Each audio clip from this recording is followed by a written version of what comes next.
Abonnez-vous et cliquez aussi sur la petite cloche de notification pour ne rien rater de nos prochaines vidéos. N'oubliez pas de partager aussi la vidéo et de la liker. Afrique N24.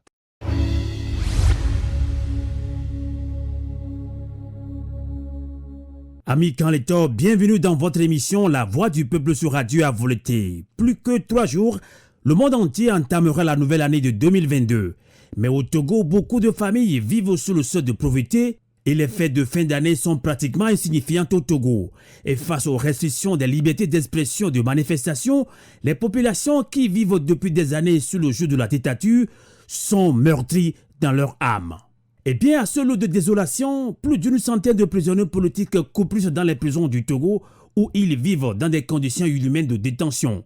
Après avoir subi des tortures sous toutes ses formes, ces prisonniers politiques ont trouvé la mort en détention ces 10 derniers mois selon un rapport du Comité pour la libération de tous les prisonniers politiques. Pourquoi autant de prisonniers politiques au Togo? Que faire pour obtenir leur libération? Eh bien, nous aborderons ces sujets avec nos invités, dont Rebecca Manak.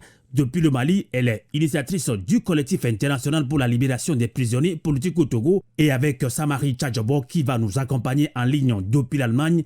Il est membre de la diaspora togolaise en Allemagne. Plus que 3 jours, nous n'allons plus parler de 2021, mais de 2022. Mais 2021 a marqué beaucoup de Togolais.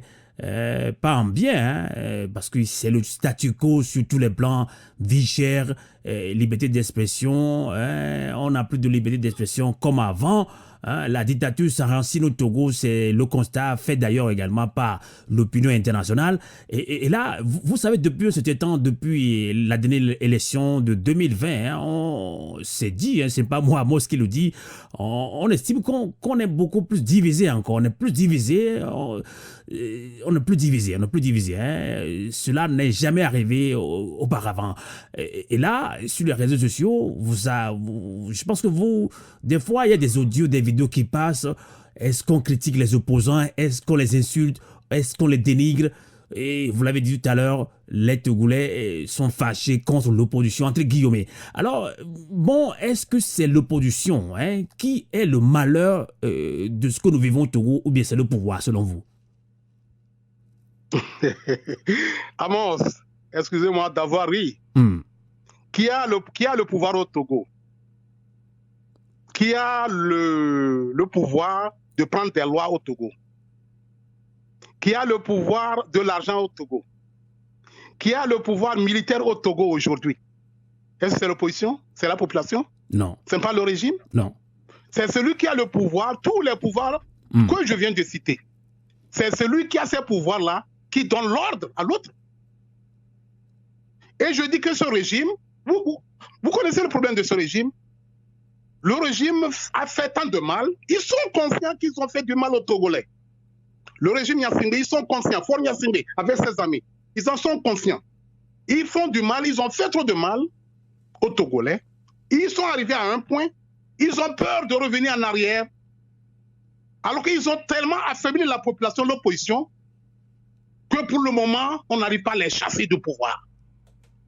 Donc eux-mêmes, ils savent qu'ils sont là où ils sont, ils savent qu'ils font du mal, ils ont fait du mal, tant de mal, trop de mal. D'accord. Ils en sont arrivés même à assassiner des colonels dans le camp militaire. Ça n'a pas commencé par Madjourba, Les TP et d'autres ont été assassinés. Et il y a l'impunité. Qu'est-ce qu'on a fait à tous ces assassins? Donc tout ça vient du régime, du comportement du régime. Ça vient de la dictature. D'accord. Je ne peux pas accuser l'opposition, je peux accuser les populations. C'est celui qui a les moyens, qui donne l'ordre, il fait ce qu'ils veulent, et ils font ce qu'ils veulent au Togo de façon mauvaise. D'accord. Maintenant, comment expliquez-vous la colère des populations, de certains citoyens sur les réseaux contre l'opposition, puisqu'on a tendance plutôt à oublier Fort Yassingbe. Maintenant, c'est plutôt Jean-Pierre Fabre qu'on insulte, Tikpi Tadam qu'on insulte, Agbome Kodjo qu'on insulte, et le doyen Monseigneur Kodjo qu'on insulte. On a tendance à oublier le pouvoir qui nous opprime. Puisqu'il y avait un débat il y a quelques mois, et le thème a été très, très fâcheux. Les gens étaient contre nous. Pourquoi on doit faire ce débat? On avait posé la question entre la dictature de Fort Yassingbe et l'opposition qui fait plus de tort aux Togolais. Alors on en fait le constat que beaucoup, ces derniers temps, sur les réseaux sociaux surtout, on a tendance à insulter beaucoup plus les opposants que le pouvoir dictatorial. Samari Tchadjobo. Oui, Sylvain Amos, je crois que ce qui se passe sur les réseaux sociaux, il ne faut pas le dramatiser. Ça, c'est un espace de l'anonymat. Tout à fait. Sur les réseaux sociaux, je peux changer de nom et dire ce que je veux.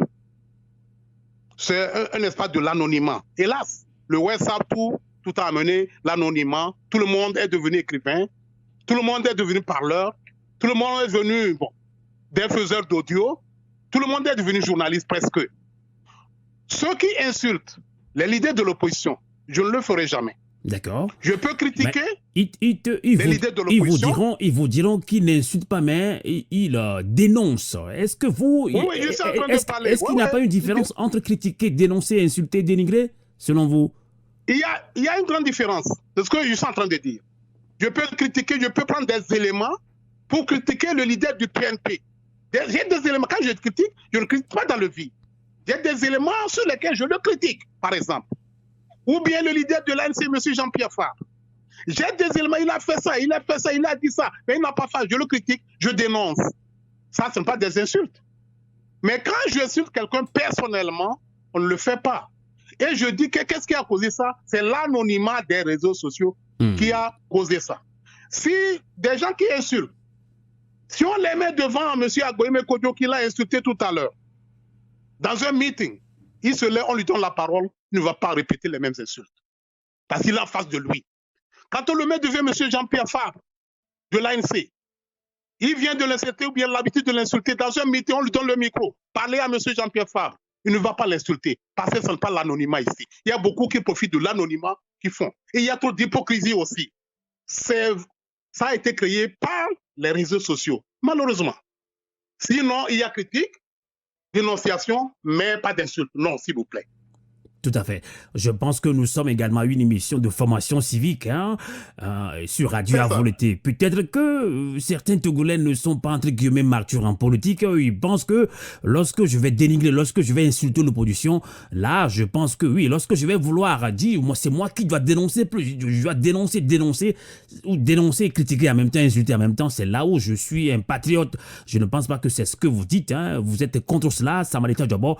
Là, sur les réseaux sociaux, on peut aussi mobiliser, mais comment selon vous on peut saisir, on peut utiliser WhatsApp à bon escient, mais les réseaux sociaux à bon escient pour mobiliser le peuple togolais, puisque dans 3 jours on entame une nouvelle année de 2022. Oui, je reviens sur la première partie de la question. Bon, je ne disais pas ça. C'est que ce n'est pas en dénonçant, en critiquant, en insultant même qu'on est plus patriote que les autres. Tout à fait. Non. Ce qu'on peut faire pour que ça change, ce qu'on peut faire pour utiliser à bon escient WhatsApp, Facebook, YouTube et les autres, c'est comme beaucoup le font déjà. Des audios intelligents. Ou bien intelligents, je ne sais pas, on dit un audio, des audios intelligents. Des messages audio intelligents. Des messages porteurs d'espoir pour le peuple togolais. Des messages porteurs d'encouragement pour le peuple togolais. Comme j'écris, je ne dis pas que je suis le meilleur qui écrit. J'écris de temps en temps. Je publie dans le quotidien Liberté. Quand j'écris à la fin de mes critiques, quand je critique le régime, je dénonce, à la fin je propose. Quand on dénonce, on critique, il faut proposer. Selon moi, si j'étais là, si j'avais le pouvoir, je ferais ça. C'est ça qu'on devrait faire. C'est comme ça qu'on devrait utiliser WhatsApp, YouTube, etc. D'accord. Pour que notre pays avance, pour que notre pays sorte de l'ornière. Et c'est possible de le faire. C'est possible de le faire. Mais encore une fois, je répète que les réseaux sociaux sont venus malheureusement faire que tout le monde est devenu journaliste, écrivain, connaisseur. Je ne dis pas que je suis l'un des connaisseurs. Non, c'est ça qui crée tout ce chaos au sein des réseaux sociaux. Et encore une fois, il ne faut pas dramatiser les insultes. Je crois que mes grands frères leaders le comprennent déjà. Il ne faut pas dramatiser. En face d'eux, ils ne feront pas la même chose.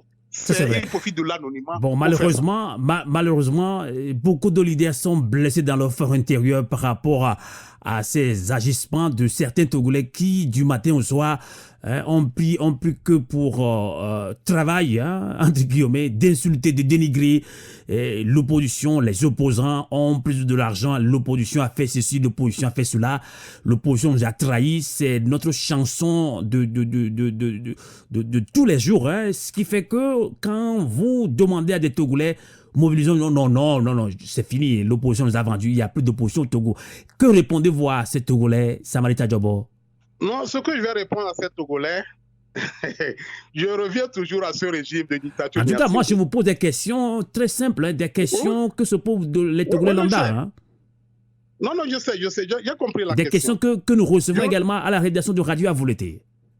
C'est ça. Les gens disent, tel opposant a pris de l'argent, je vais appeler les choses par leur nom. Tel opposant est corrompu, c'est pourquoi il ne dit plus rien. On n'a pas de preuves de tout ça. Pourquoi les Togolais raisonnent comme ça? Parce que le régime togolais nous a habitués à ces méthodes-là depuis des décennies. Depuis il y a des mois jusqu'à aujourd'hui, le régime togolais n'a fait que tenter d'acheter des opposants et ramener dans son camp. Et ils ont réussi à acheter certains par de l'argent.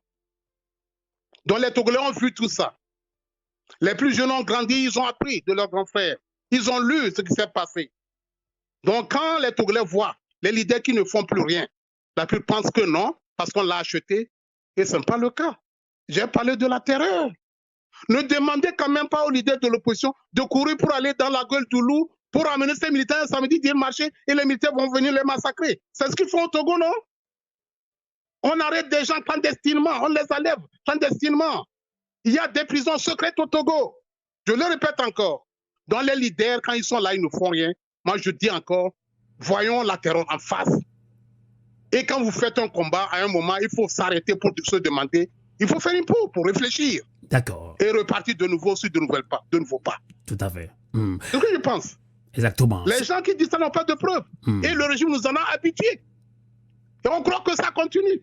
Et on croit que ce que les leaders ont fait, c'est pourquoi ils ne font plus rien. Mais on n'a pas de preuves pour les accuser de ça. Et je ne crois pas que ce soit ça. Et ça n'avance pas la lutte. D'accord. Maintenant, je pense qu'on va adresser également quelques mots à l'endroit des leaders de l'opposition. On a reçu aussi ces inquiétudes au niveau de la rédaction de Radio à Voleté, de Radio Canal K. Nous aussi, nous avons soumis ces questions également. Justement, c'est quand les leaders de l'opposition se disent blessés dans leur folle intérieur, et entre guillemets, on ne peut pas dire qu'ils vont abandonner la lutte, mais certains ont tendance à croire que c'est parce que ces opposants ont subi des insultes, des dénigrements, qui sont fâchés, qui sont aussi déçus et ne veulent plus continuer ce combat. Mais d'autres Togolais disent non, même si vous êtes des leaders politiques, on ne peut pas se résumer aux réseaux sociaux, on ne peut pas dire que oui, on m'a insulté sur les réseaux sociaux, on m'a dénigré et que le combat, je ne dois pas quand même le mener comme il faut et comme je le faisais. Donc, qu'est-ce que vous avez à dire par rapport à cela aussi, Samarita Djobo? Ce que j'ai à dire par rapport à ça, je vais me référer à une vidéo, je crois, qui a circulé il y a 2 semaines sur les réseaux sociaux, les fameux réseaux sociaux, du Béninois, c'est Robert Dossou, hein? Robert Dossou, exactement. Ouais. Il y a une vidéo qui avait circulé. Le professeur Gogué en a profité pour faire un article. J'ai lu l'article. Mais quand vous êtes un homme populaire, vous avez pris sur vous de représenter la population. Vous avez pris sur vous d'être devant un chef. Vous êtes automatiquement la cible des insultes, des attaques, justifiées ou non justifiées. Vous devriez avoir une carapace de tortue ou bien même de caïma, je ne sais pas. Quelle carapace est plus dure? Quand vous êtes devant, vous avez pris pour vous, personne ne vous a élu, vous avez pris sur vous, vous avez fait ces sacrifices-là, de vous sacrifier pour le Togo, pour la population, vous êtes automatiquement la cible des attaques, justifiées ou non justifiées. Le chef du village est attaqué de partout.